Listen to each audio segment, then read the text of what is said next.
Bismillahirrahmanirrahim. Assalamualaikum warahmatullahi wabarakatuh. Alhamdulillahi rabbil alamin. Wassalatu wassalamu ala asyrafil anbiya'i wal mursalin Muhammadin wa ala alihi wa ashabihi ajma'in, amma ba'd. Asatidzah, ustadzah, ayah bunda, wali santri pesantren Mahdhara yang dirahmati Allah Subhanahu wa taala.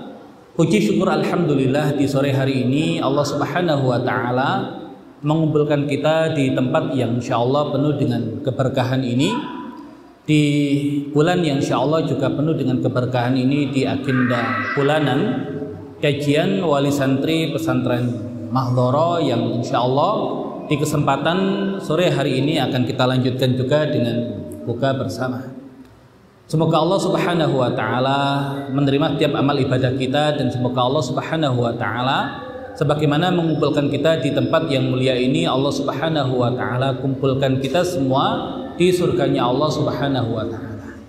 Salawat serta salam semoga tetap terlimpah curahkan kepada junjungan kita Nabi besar Nabi Muhammad sallallahu alaihi wasallam, juga kepada keluarga beliau, para sahabat beliau, dan seluruh umat beliau. Baik para ayah bunda yang dirahmati Allah Subhanahu wa taala, tema kita pada sore hari ini ya khusus request dari salah satu syekh kita, Syekh Riza. Apa temanya? Ghirah membersamai perjuangan mencetak generasi makmur bumi.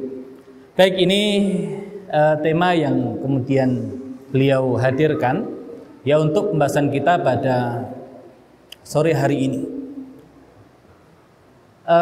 Kalau kita mundur 2 tahun ke belakang, di bulan Ramadan, di 10 hari terakhir 2 tahun yang lalu, Mahdhara pertama kali kita munculkan, dan bersyukur kemudian Allah Subhanahu wa taala bisa memberikan kita kesempatan untuk membuka Mahdhara di tempat ini, di Pakuan Regensi, dengan semangat dan syiar menjadi hamba Allah pemakmur bumi, di mana yang kita hadirkan murni mengkaji apa yang ada di dalam Al-Qur'an dan apa yang dahulu dihadirkan oleh Nabi Muhammad SAW. Maka setiap apa yang kita hadirkan insya Allah akan selalu ada landasan, baik dari Al-Quran ataupun dari hadits Nabi Muhammad SAW. Dan kalau kemudian landasannya, pondasinya adalah apa yang bersumber dari Al-Quran dan apa yang bersumber dari Nabi Muhammad SAW. Nah, kira-kira ketika dihadirkan, ya ketika dimunculkan, apakah kemudian akan banyak yang siap untuk menghadirkan apa yang menjadi cita-cita kita, ya mencetak generasi pemakmur bumi, atau kemudian justru yang demikian itu dianggap tidak lazim dan terlalu bombastis sehingga kemudian cukuplah ya kita menghadirkan lembaga pendidikan seperti yang ada sekarang saja. Kalau kita mentadabburi ayat Al-Quran, Allah Subhanahu wa taala berfirman, "Walan tajida lisunnatillahi tabdila, walan tajida lisunnatillahi tahwila." Kamu tidak akan mendapati di dalam sunatullah itu ada perubahan, dan kamu tidak akan mendapati di dalam sunatullah itu ada pergeseran. Ya artinya ada sunatullah yang di setiap zaman dan dimanapun berada, maka sunatullah ya seperti itu. Ya ada sunnah kebangkitan, ada sunnah keruntuhan. Nah maka ketika kita mengikuti jalan untuk menuju kebangkitan, maka insya Allah kalau jalannya benar dan geraknya juga benar, maka yang ada adalah kebangkitan yang akan kita dapatkan. Tapi kalau kemudian kita mengikuti jalan kemunduran, ya jalan kehancuran, maka itu pun yang kemudian akan kita dapati. Baik dahulu Nabi Muhammad SAW dengan konsep Islamnya yang kemudian kita lihat ya betapa luar biasa konsep Islam itu, betapa bumi ini kemudian merasakan andil dari kaum muslimin di dalam membangun satu peradaban yang luar biasa di muka bumi ini. Nah, kira-kira ketika kemudian dahulu di awal kemunculan Islam, Nabi Muhammad SAW datang dengan konsep Islamnya.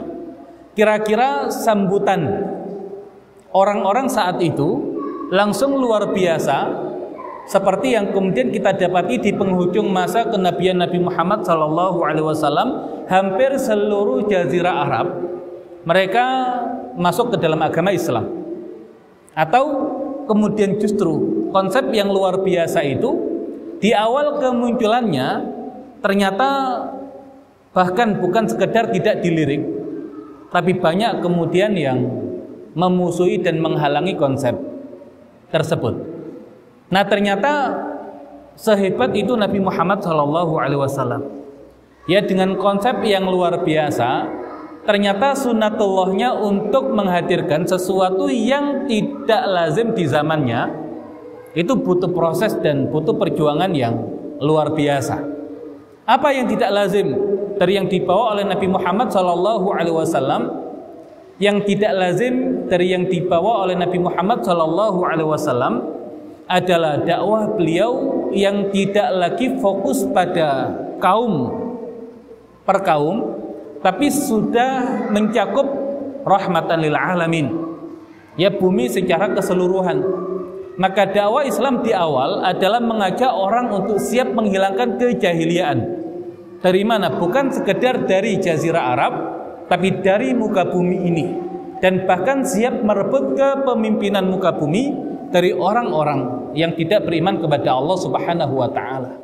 Yang konsekuensinya berarti mereka harus siap berhadapan dengan Romawi, mereka harus siap berhadapan dengan Persia. Yang saat itu kemudian terjadi penolakan yang luar biasa, ya karena apa yang dibawa oleh Nabi Muhammad SAW dianggap tidak relevan di zaman itu. Bagaimana orang-orang Arab yang mereka digambarkan di dalam Al-Quran adalah al-ummiyun, orang-orang yang buta huruf. Kemudian mereka tinggal di negeri yang digambarkan, bahkan sejak zaman Nabi Ibrahim itu tidak berubah kondisinya. Biwadin ghairi dzi zar'in 'inda baitikal muharram, di satu lembah yang tidak ada tanaman di dekat rumahmu yang mulia.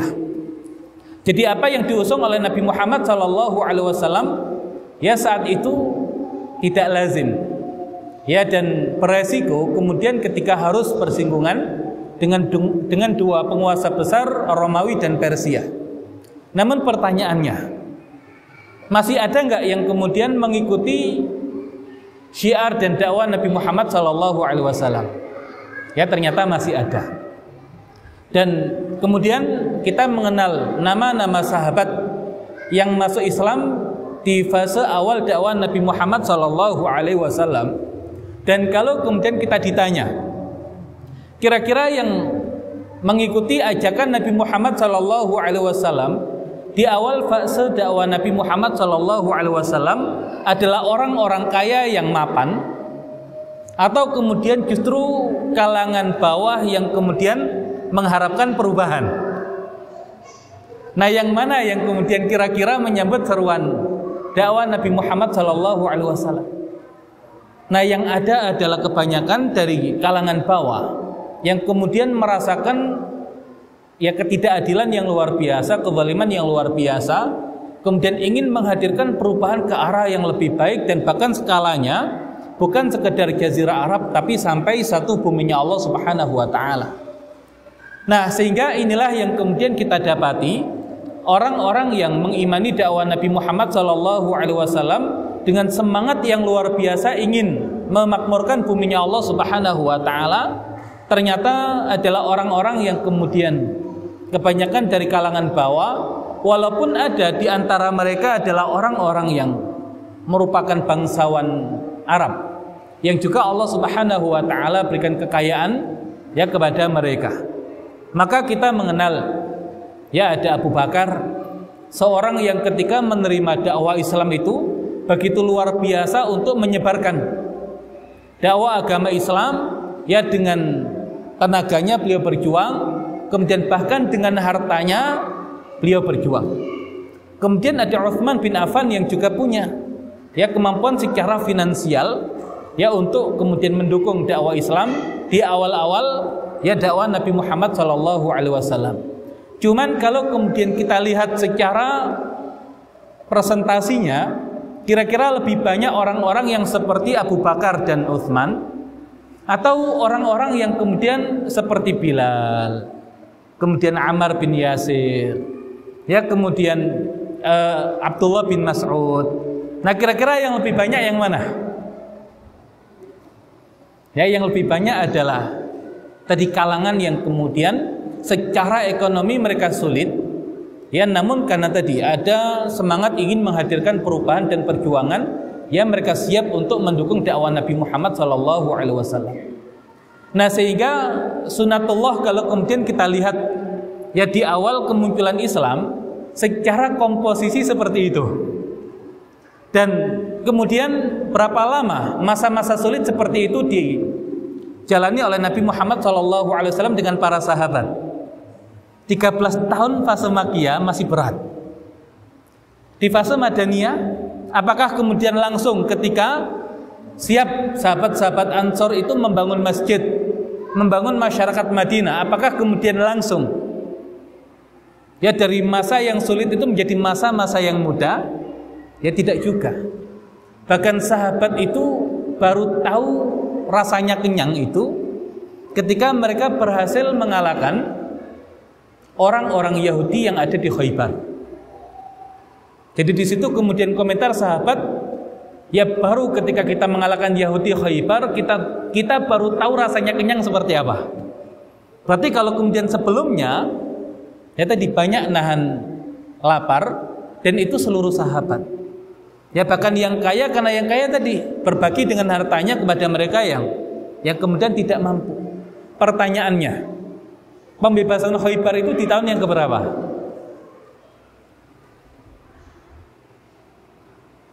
Dan antara perjanjian Hudaybiyah dengan pembebasan Khaybar lebih dulu mana? Lebih dulu Hudaybiyah. Ya makanya semua berubah ketika terjadi perjanjian Hudaybiyah yang Allah Subhanahu wa taala menurunkan pasca perjanjian Hudaybiyah adalah surat Al-Fatah. Inna fatahna laka fathan mubina. Jadi bukan Fathu Mekah, tapi yang dimaksud dengan fathan mubina adalah perjanjian Hudaybiyah, di mana kemudian terjadi gencatan senjata antara orang-orang Islam dengan musyrikin Quraisy, dan di sisi yang lain orang-orang di luar itu melihat orang-orang musyrikin Quraisy itu sudah mengakui masyarakat Madinah menjadi satu masyarakat yang merdeka, bukan lagi pelarian. Karena sebelumnya mereka masih dianggap itu sempalan dari orang-orang Mekah yang lari ke Madinah. Maka ketika terjadi perjanjian Hudaybiyah, artinya sudah setara antara orang-orang Islam yang ada di Madinah dengan orang-orang musyrikin yang ada di Mekah. Makanya setelah itu Nabi Muhammad SAW mengirimkan surat kepada para raja-raja, karena secara status negara Madinah sudah menjadi negara yang berdaulat. Dan bahkan kemudian komentar sahabat, setelah perjanjian Hudaybiyah, jumlah orang-orang yang masuk Islam jauh melampaui orang-orang yang masuk Islam sebelum fase perjanjian Hudaybiyah. Dan kalau perjanjian Hudaybiyah di tahun yang ke-6 Hijriah, 6 tambah 13, 19 tahun. Nah setelah itu yang masuk Islam tidak butuh waktu lama mengalahkan 19 tahun orang yang masuk Islam secara jumlah. Jadi jumlah kemudian orang yang masuk Islam sebelum Hudaybiyah dengan yang sudah tadi terjadi perjanjian Hudaybiyah, nah itu jumlahnya ya jauh berbeda. Nah maka ini adalah sunatullah kalau kemudian kita lihat perjuangan ya dakwah Nabi Muhammad SAW. Kalau yang didakwakan, kalau yang kemudian dicita-citakan, kalau kemudian yang diimpikan adalah sesuatu yang besar. Karena perbedaan dakwah Nabi dengan dakwah Nabi-Nabi sebelumnya, kalau dakwah Nabi sebelumnya mereka diutus untuk kaumnya secara khusus, tapi Nabi Muhammad SAW diutus untuk manusia secara umum. Dan kalau kemudian diutus untuk manusia secara umum, berarti untuk membangun pondasinya ya tidak seperti ketika ya membangun pondasi untuk ya dakwah satu kaum secara khusus. Nah, maka ini yang disiapkan oleh Nabi Muhammad SAW. Nah, di tengah kondisi sulit yang kemudian seperti itu, ya bisa tidak kira-kira kita-kita yang besar ini dihadirkan? Ya bisa. Buktinya bisa. Nah, kalau kemudian kita-kita yang kemudian kita ingin hadirkan di Mahdhara, kira-kira sudah sama nggak dengan kita-kita yang ingin dihadirkan oleh Nabi Muhammad SAW saat itu? Ya, kita bicaranya satu bumi misalkan. Kan saat itu kemudian banyak yang kemudian mencemooh. Lah kenapa kemudian ngurus satu bumi? Lah Mekah saja belum beres kok ngurusi satu bumi. Nah, namanya kita-kita itu sudah berarti target besarnya seperti apa? Adapun proses dan tahapannya juga nanti seperti apa? Dan di setiap kondisi sulit, ya di setiap kondisi sulit selalu kemudian Nabi ingatkan kepada para sahabat, fisik boleh kemudian terpenjara, tapi jiwa dan kita-kita itu tidak boleh kemudian terpenjara seperti kesulitan fisik yang sedang terpenjara. Nah, makanya ketika di fase Makkiyah 3 tahun sahabat merasakan pemboikotan yang luar biasa. Ya jangankan bisa makan, ya bahkan ya sekedar yang dimakan itu ya sesuatu yang tidak layak untuk dimakan. Nah, hanya untuk menyambung hidup mereka siap dengan itu semua. Nah, cuman di saat kemudian seseorang itu membahas tentang pemboikotan sebagai masa-masa sulit bagi para sahabat, tapi justru yang ada di masa pemboikotan itu, ya di masa pemboikotan tahun ke-7, ke-8, ya dan ke-9 kenabian, karena di awal tahun ke-10 selesai pemboikotan. Nah, kira-kira apa yang disampaikan oleh Nabi kepada para sahabat di masa pemboikotan itu? Kan berat kondisinya. Ya, jadi untuk makan saja berat. Nah, tapi kemudian yang dimunculkan oleh Nabi Muhammad SAW adalah pembahasan tentang negara. Lah kok bisa pembahasan tentang negara? Ya sebelum pemboikotan kita tahu kisah ketika Abdullah bin Ummi Maktum datang kepada Nabi Muhammad SAW untuk belajar. Dan di waktu yang sama para pemuka Quraisy ya mereka juga ingin didakwai oleh Nabi Muhammad SAW, dan Nabi ingin fokus mendakwai para pemuka Quraisy ini, berharap kalau pemukanya masuk Islam ya maka akan mudah menjadikan ya bawahannya itu untuk masuk Islam. Tapi ternyata Allah Subhanahu wa taala menegur Nabi Muhammad SAW. Kenapa? Karena fasenya bukan fase mendakwai pemimpin. Fasenya adalah fase membangun pondasi, yang dari pondasi ini nanti mereka adalah ya pilar-pilar di dalam membangun satu masyarakat Islam, ya satu negara Islam. Nah, makanya selesai pemboikotan, yang ada dakwah Nabi itu bukan menyentuh personal, tapi yang didakwai oleh Nabi adalah para pemimpin kabilah. Kenapa demikian? Karena SDM-nya sudah disiapkan oleh Nabi di fase pemboikotan. Jadi 3 tahun itu sahabat full dididik oleh Nabi, yang mereka itu disiapkan untuk mengawal satu negara, tinggal wilayah mana yang siap diterapkan konsep tersebut. Nah, maka ditawarkan ke Taif, ditawarkan kepada kabilah-kabilah yang datang ketika musim haji, walaupun kemudian yang menyambut seruan itu adalah orang-orang Ansor yang ada di Madinah. Nah, namun ternyata di masa sulit seperti itu terjadi kenaikan level. Jadi selalu diuji dengan kesulitan baru naik level. Jadi polanya seperti itu. Ya, polanya seperti itu. Nah, di tahun ke-8 kenabian ada apa? Kan kalau sahabat, ya tahun ke-7, ke-8, ke-9 kenabian mereka diboikot. Di belahan bumi yang lain, di tahun ke-8 ada apa? Ya ada perang Bu'ath. Perang Bu'ath itu perang besar antara Aus dan Khazraj yang menjadikan pemimpin-pemimpin utama mereka semuanya terbunuh dalam peperangan itu. Yang akhirnya kemudian memunculkan kesadaran di kalangan Aus dan Khazraj, ini kalau kita terus berperang, lama-lama kemudian kita akan hancur. Ya, karena ring satunya itu sudah meninggal. Makanya pemimpin Ansor itu muda-muda. Ya, karena generasi tuanya itu sudah meninggal di perang Bu'ath itu. Nah, akhirnya kemudian mereka bersepakat untuk bersatu dan mencari pemimpin. Nah, tinggal solusi pemimpin ini dari mana? Apakah kemudian dari Aus, ataukah kemudian dari Khazraj, ataukah kemudian masing-masing punya pemimpin, atau kemudian saling bergantian? Nah, maka ketika mereka mendengar ada nabi yang diutus di Mekah, dan nabi ini pun masih punya darah Yathrib, ya keturunan Madinah. Nah, maka kemudian mereka mencoba untuk mendatangi nabi tersebut dan kemudian menyatakan keislamannya. Ya, di tahun ke-11, ya 6 orang yang kemudian datang kepada Nabi. Di tahun yang berikutnya, ke-12 terjadi Bai'atul Aqabah yang pertama. Di tahun ke-13 Bai'atul Aqabah yang kedua, yang kemudian masyarakat Madinah siap menampung Nabi dengan kaum Muhajirin. Nah, intinya di setiap kondisi sulit itu selalu Nabi buka dengan satu harapan, bahwasanya kita-kita yang besar itu ketika dalam kondisi sulit akan menghadirkan pertolongan Allah, ya, untuk mendatangkan tadi solusi-solusi dari setiap permasalahan. Nah, di fase Madaniyah apakah kemudian sudah selesai masalah itu? Tidak. Ya, ketika dikepung 10.000 pasukan di perang, ya perang Ahzab, justru kemudian Nabi membuka jiwa dan gambaran ke depan, ya bagi para sahabat ketika Nabi menghancurkan batu yang tidak bisa dihancurkan oleh para sahabat.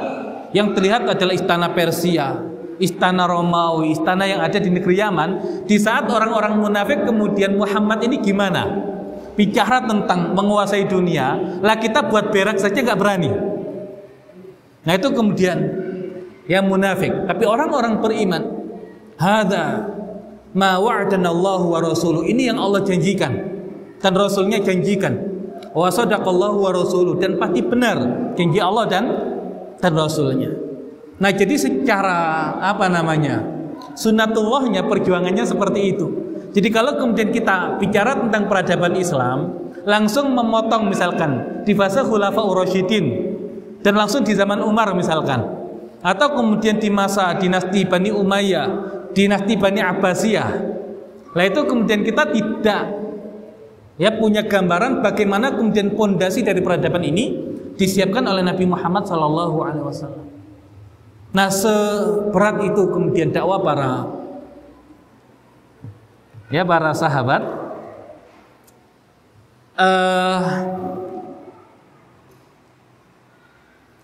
Baik. Nah, jadi seperti itu perjuangan para sahabat. Jadi lihat Abu Bakar. Ya, Abu Bakar itu kurang mapan apa hidupnya. Ya, dengan menerima dakwah Islam itu bahasa kita jarak. Ya, tahu jarak? Apa Pak Misbah? Jarak itu apa? Hah? Nyari gara-gara. Jadi jarak itu nyari gara-gara. Ya, jadi sudah enak hidupnya itu nyari gara-gara. Kan kurang apa? Abu Bakar. Ya, secara kemudian beliau orang yang ahli dalam perdagangan, ahli dalam ilmu nasab, dan orangnya itu serawongan. Apa itu serawongan? Supel. Makanya kenapa anak-anak muda itu suka ngumpul dengan Abu Bakar? Karena pertama mereka belajar ilmu dagang, yang kedua mereka belajar ilmu nasab, dan Abu Bakar itu orangnya enak. Kan ada orang itu ketika ketemu saja udah ogah-ogahan kita mau ngomong sama dia. Nah tapi Abu Bakar itu, semua orang itu ingin duduk dan ngobrol dengan Abu Bakar. Nah ketika kemudian Abu Bakar menyatakan menerima dakwah agama Islam, ya hartanya habis. Ya jadi harta yang banyak itu kemudian habis. Yang nanti oleh bapaknya Abu Quhafa, nah itu dicaci maki Abu Bakar itu. Lah ngapain kamu itu harta habis gara-gara dakwah Islam? Ya sudah begitu habisnya itu digunakan untuk memerdekakan orang-orang yang masuk Islam, kebanyakan mereka adalah kaum budak. Ya kalau kemudian kata bapaknya, seandainya kamu kemudian ingin membeli budak, ya nggak apa-apa sih, beli tapi yang kuat, yang bisa membela kamu. Nanti kalau kamu diganggu orang itu, ada budak yang kuat yang bela kamu. Nah tapi kenapa kemudian beli budaknya itu kayak Bilal? Ya budak-budak yang kemudian ya dari kalangan bawah. Nah tapi cara pandangnya berbeda. Makanya kenapa Nabi Muhammad SAW tanamkan keimanan di awal. Ya karena konsekuensi iman itu apa?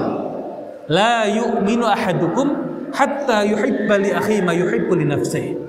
Tidak sempurna iman salah seorang di antara kalian sampai dia mencintai untuk saudaranya seperti dia mencintai untuk dirinya sendiri. Nah berarti cara pandang Abu Bakar itu, ya cara pandang Abu Bakar itu, kalau saya kemudian punya harta dan saudara-saudara saya itu ya kebetulan mereka mengalami kesulitan dalam masalah finansial dan bahkan di antara mereka adalah orang-orang yang statusnya adalah budak. Kira-kira kalau saya di posisi mereka, apa yang mereka inginkan? Pasti kalau budak ingin dimerdekakan, kalau yang miskin pasti ingin dibantu secara ekonomi. Dan ketika Abu Bakar merasa saya punya kemampuan itu, ya sudah. Ya sudah. Dan ini kan konsep harta. Harta kita milik siapa?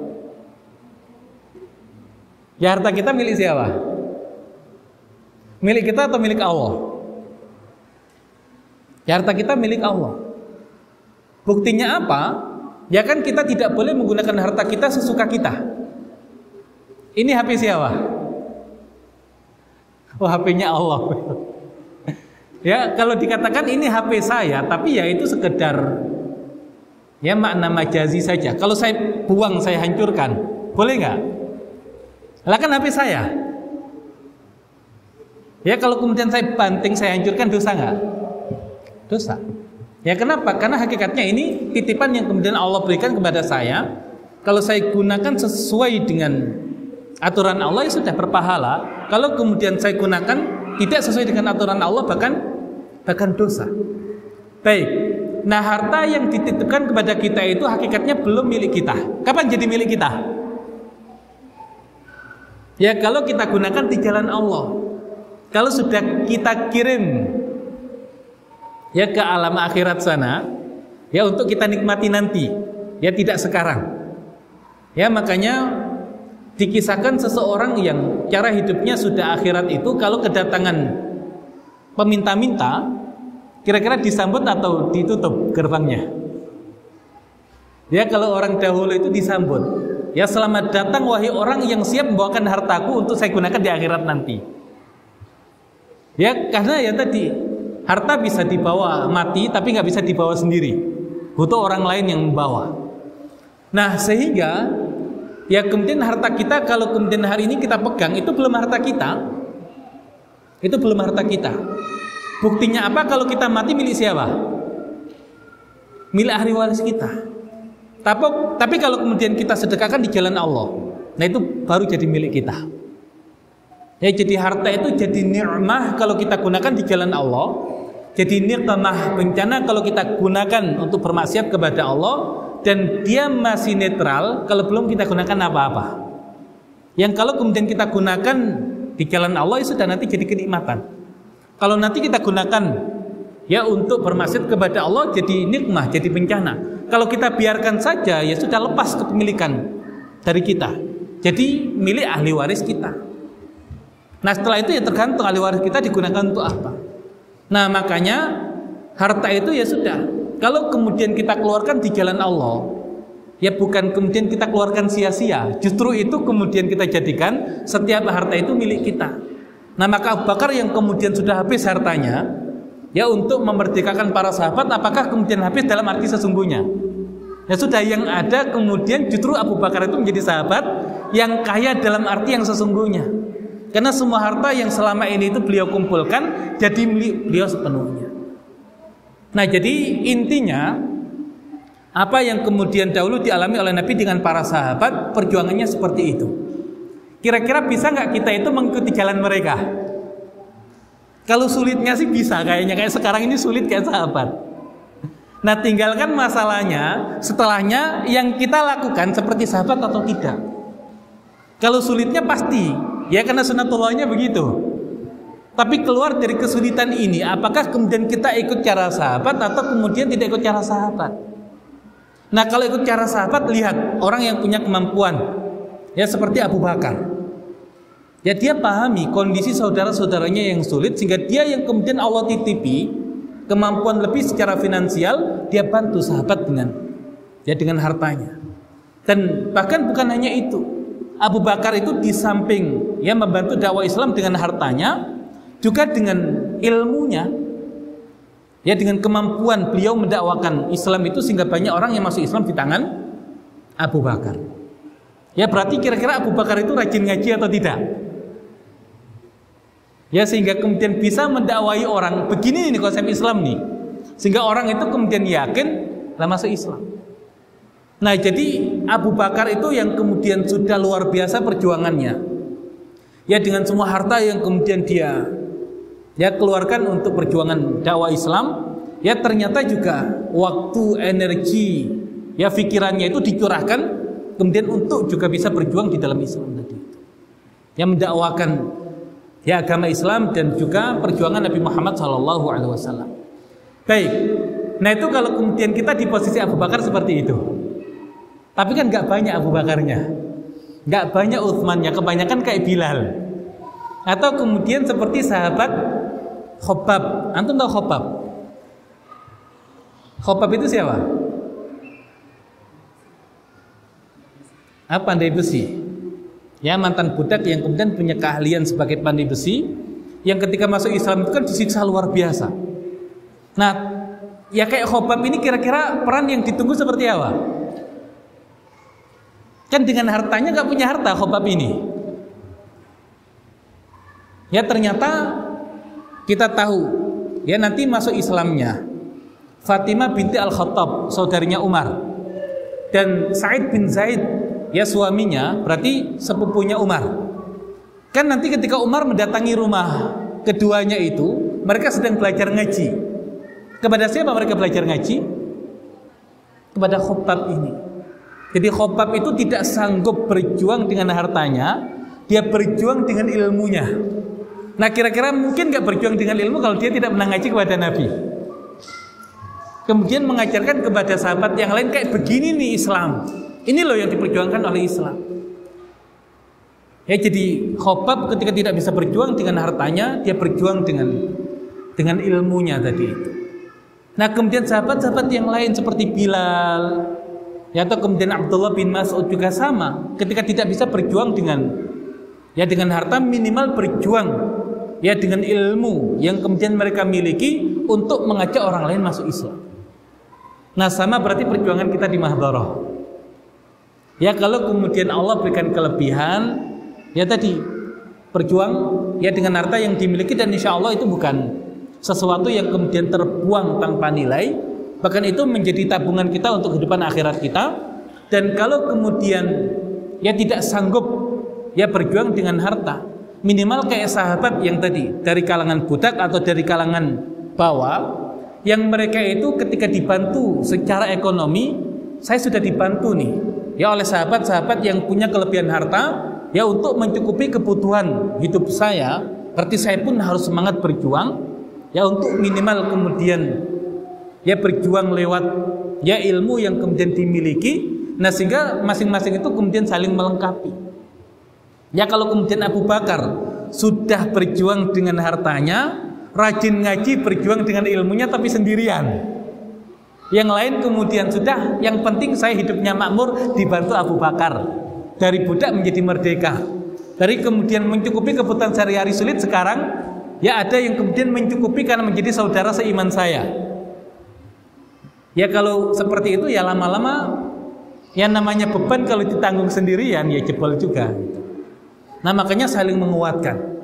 Makanya persaudaraan itu dibangun oleh Nabi tidak sekedar di fase Madaniyah, bahkan di fase Makkiyah sudah dipersaudarakan oleh Nabi Muhammad SAW yang punya kemampuan lebih menanggung yang kebutuhannya itu masih sulit, yang mencukupi kebutuhannya masih sulit, yang sudah masuk Islamnya lebih dulu mengajarkan ilmu kepada orang-orang yang kemudian baru masuk Islam. Nah sehingga saling melengkapi antara satu dengan yang lain. Jadi bukan kemudian saling menuntut, tapi yang ada saling memberi. Ya karena orang yang kemudian beriman kepada Allah itu dia mudah untuk memberi. Makanya kalau di surat Al-Lail, wa amma man a'ta wattaqa wa saddaqa bil husna fasanuyassiru lil yusra. Dan ulama mengatakan untuk memahami ayat ini itu harus dibalik. Harus dibalik. Jadi mereka yang mengimani al-husna akan adanya hari pembalasan yang ada di akhirat, maka mereka akan membangun hidupnya di atas dasar ketakwaan.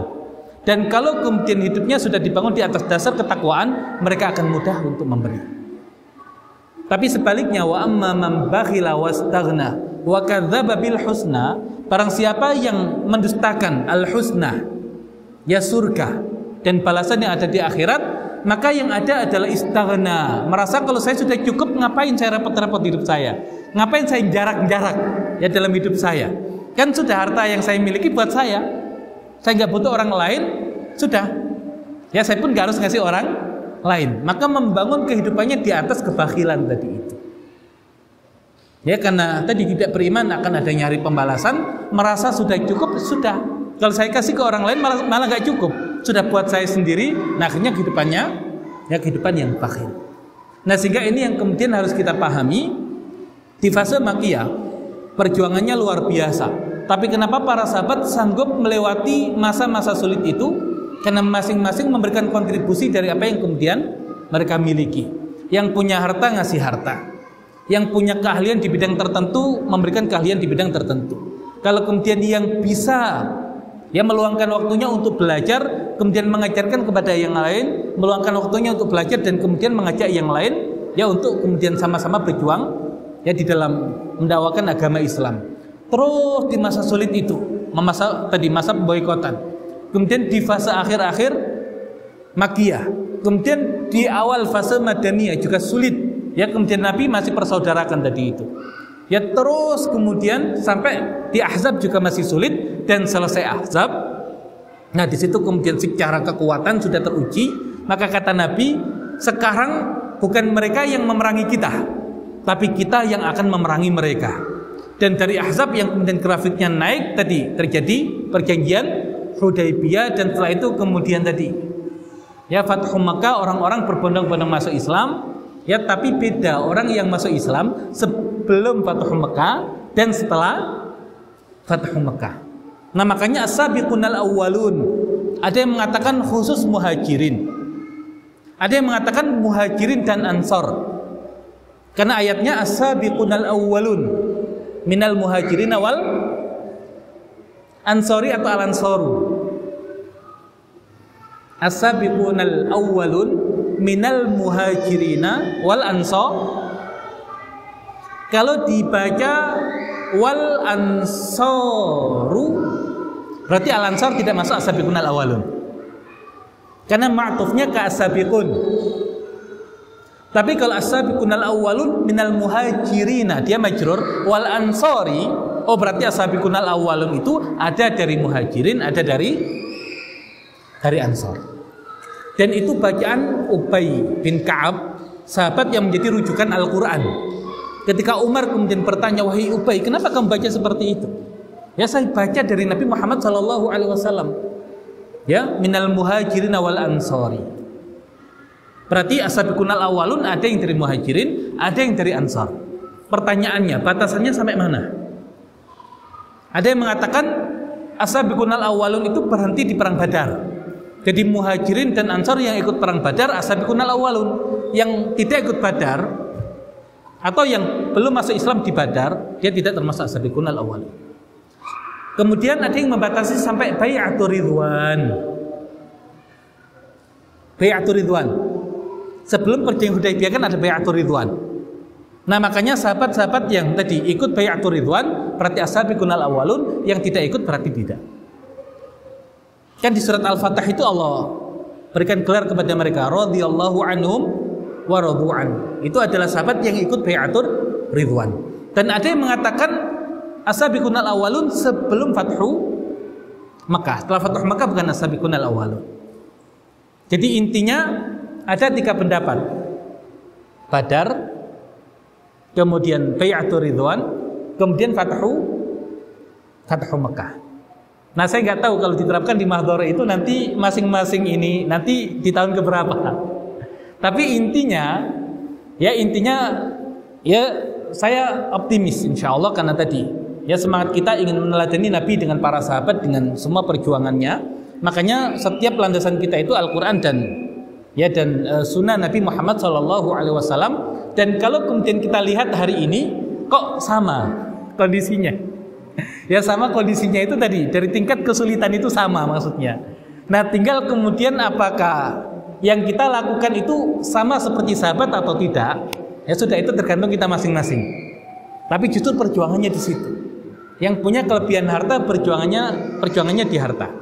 Kalau kemudian tenaga, pikiran, perjuangannya di situ. Intinya ya di kondisi sulit seperti ini, yang kemudian bisa mengeluarkan ya dahulu dari kondisi sulit itu adalah ya kekompakan dan kemudian persaudaraan dan perjuangan para sahabat.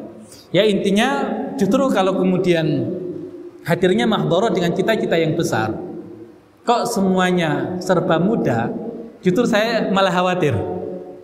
Ya justru saya malah khawatir, jangan-jangan yang kita perjuangkan itu tidak seperti yang dahulu diperjuangkan oleh Nabi.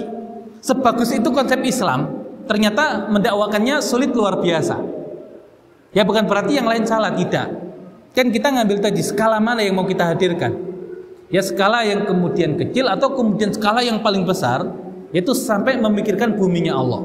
Karena Nabi itu sampai memikirkan buminya Allah, beda dengan dakwah nabi-nabi yang sebelumnya. Nah di situ kemudian dianggap oleh masyarakat ini tidak lazim. Karena kondisi sulit kok kemudian cara berpikirnya sudah ya mikir satu bumi.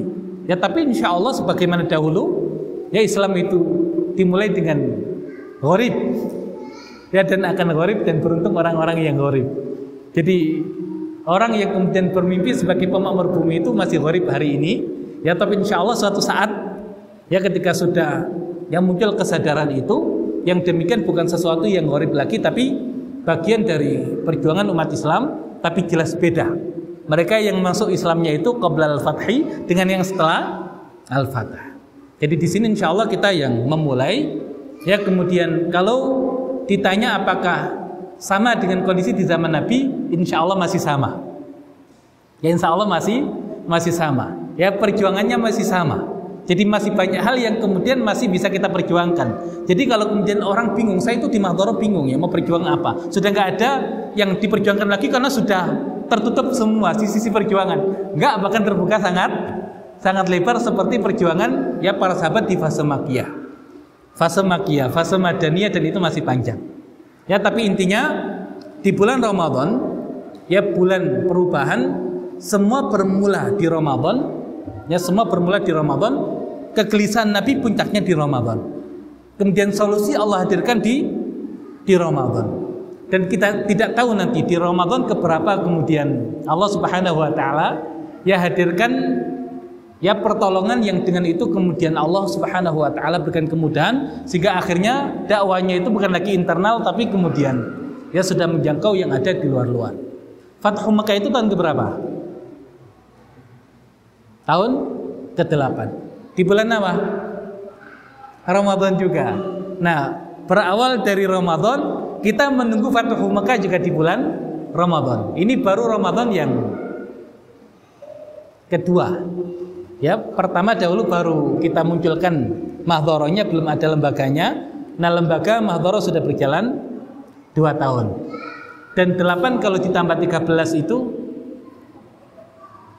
19. Padahal itu Nabi loh yang berjuang, dan Abu Bakar, Umar, dan sahabat-sahabat mulia yang lainnya. Lah ini kita tidak selevel Nabi, tidak selevel sahabat. Ya, tapi insya Allah ya kita hanya tawakal kepada Allah, ikhtiar maksimal. Semoga kemudian Allah Subhanahu wa taala ya hadirkan pertolongannya dan berikan kebaikannya. Baik, demikian barangkali yang bisa disampaikan ya sebagai satu inspirasi, ya sebagai satu motivasi. Kita perlu melihat ke belakang agar kemudian jalan kita ke depan ya selaras dengan apa yang dahulu dicontohkan oleh Nabi Muhammad SAW. Dan kalau kemudian kita merasakan kesulitan yang luar biasa, sahabat dahulu lebih sulit daripada kita. Ya, kita tidak lebih sulit daripada sahabat, maka insya Allah ya jelas ayatnya di Al-Quran, la yukallifullahu nafsan illa wus'aha. Sudah, kalau nggak kuat ya Allah kita serahkan kepada Engkau, ya tolong bantu kita ya Allah. Ya tolong bantu kita ya Allah. Baik, ya demikian yang bisa disampaikan. Wallahu a'lam bishawab. Assalamualaikum warahmatullahi wabarakatuh.